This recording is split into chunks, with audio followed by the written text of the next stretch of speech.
कि किचन से निकलने वाला कचरा कचरा नहीं बल्कि आपके बगीचे के लिए सोना हो सकता है। जी हाँ, आज हम यही देखेंगे कि कैसे रसोई के साधारण से कचरे को पौधों के लिए कीमती खाद में बदला जा सकता है। तो चलिए इसी एक सवाल से अपनी बात शुरू करते हैं।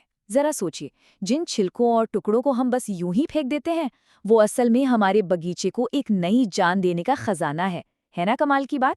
खाद बनाना, जिसे हम कंपोस्टिंग भी कहते हैं, ये कोई रॉकेट साइंस नहीं है। ये बहुत ही आसान और फायदेमंद तरीका है। सच पूछिए तो ये किसी भी होम गार्डन के लिए एक जबरदस्त अपग्रेड है, जो मिट्टी को पोषक तत्वों से भर देता है।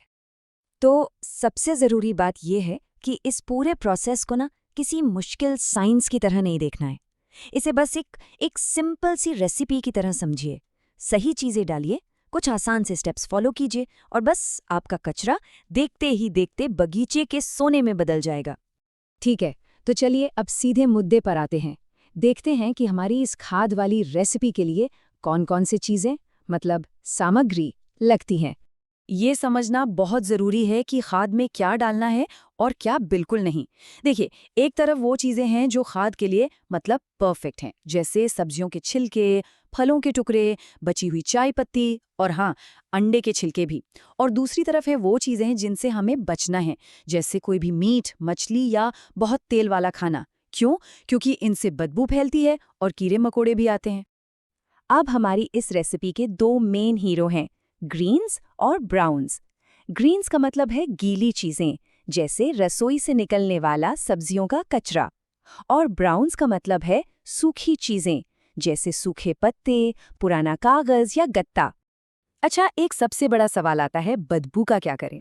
तो इसका एक बहुत ही सिंपल सा सीक्रेट है। हमेशा याद रखिए, गीली चीज़ों यानी ग्रीन्स से ज़्यादा सूखी चीज़ें यानी ब्राउन्स डालनी है। बस ये छोटा सा बैलेंस ही सारी बदबू को दूर रखता है।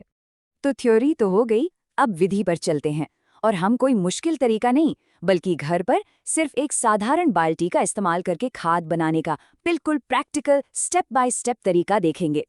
पूरी प्रोसेस बस इन 5 आसान से स्टेप्स में हो जाती है। सबसे पहले एक कंटेनर तैयार करना है। मान लीजिए कोई पुरानी बाल्टी जिसमें हवा के लिए कुछ छेद कर दें। फिर लेयर्स का खेल है। सबसे नीचे सूखे ब्राउन्स की परत, फिर गीले ग्रीन्स की। तीसरा स्टेप, इसमें थोड़ी सी मिट्टी डालनी है। ये मिट्टी अच्छे बैक्टीरिया को काम शुरू करने में मदद करती है।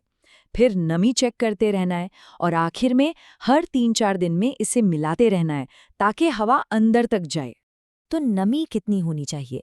देखिए, ये लाइन इसे बिल्कुल सही तरीके से समझाती है। मिश्रण ऐसा होना चाहिए जैसे निचोड़ा हुआ कपड़ा होता है ना, न ज्यादा गीला न एकदम सूखा। अगर सूखा लगे तो थोड़ा पानी छिड़क दीजिए, और अगर ज्यादा गीला लगे तो थोड़े और सूखे पत्ते मिला दीजिए। सिंपल। हाँ, ये हो सकता है कि शुरुआत में कुछ छोटी मोटी दिक्कतें आएं, लेकिन घबराने की कोई बात नहीं है। चलिए देखते हैं कि कुछ आम प्रॉब्लम्स को कितनी आसानी से ठीक किया जा सकता है। देखिए, हर मुश्किल का हल कितना आसान है। अगर बदबू आ रही है तो इसका सीधा मतलब है ग्रीन्स ज्यादा हो गए हैं। बस थोड़े और सूखे पत्ते यानी ब्राउन्स डाल दीजिए, प्रॉब्लम सॉल्व। अगर खाद बनने में टाइम लग रहा है तो मिश्रण को थोड़ा चलाइए ताकि हवा मिले और कचरे को थोड़ा छोटा छोटा करके डालिए। और मक्खियाँ आ रही हैं तो बस कंटेनर को ढककर रख दीजिए। देखा, कितना आसान है। ठीक है, तो अब बेसिक बातें तो समझ आ गई हैं। चलिए अब कुछ प्रो टिप्स देखते हैं जिनसे ये प्रोसेस और भी तेज हो जाएगा। और ये भी देखते हैं कि जब खाद तैयार हो जाती है तो वो दिखती कैसी है। अगर जल्दी रिजल्ट चाहिए तो ये टिप्स काम आ सकते हैं। थोड़ी सी छाछ या गोबर का घोल मिलाने से अच्छे बैक्टीरिया तेजी से बढ़ते हैं। बाजार में कंपोस्ट स्टार्टर पाउडर मिलता है, वो भी इस्तेमाल कर सकते हैं। और हाँ, ये जरूरी है, कंटेनर को सीधी धूप में मत रखिए, उसे छांव में रखना सबसे बेस्ट है। तो सवाल ये है कि इसमें टाइम कितना लगता है? देखिए, खासकर गर्म मौसम में आपकी खाद सिर्फ 30 से 45 दिनों में तैयार हो सकती है। मतलब 1 से 1.5 महीने में। ये तो बिल्कुल करने लायक लगता है ना? और कैसे पता चलेगा कि मेहनत सफल हुई? आपकी खाद तैयार है जब वो गहरे भूरे या काले रंग की हो जाए, उससे बारिश के बाद वाली मिट्टी जैसी खुशबू आए और उसमें आपको खाने का कोई टुकड़ा अलग से नजर न आए, तो समझ जाइए आपका काला सोना तैयार है।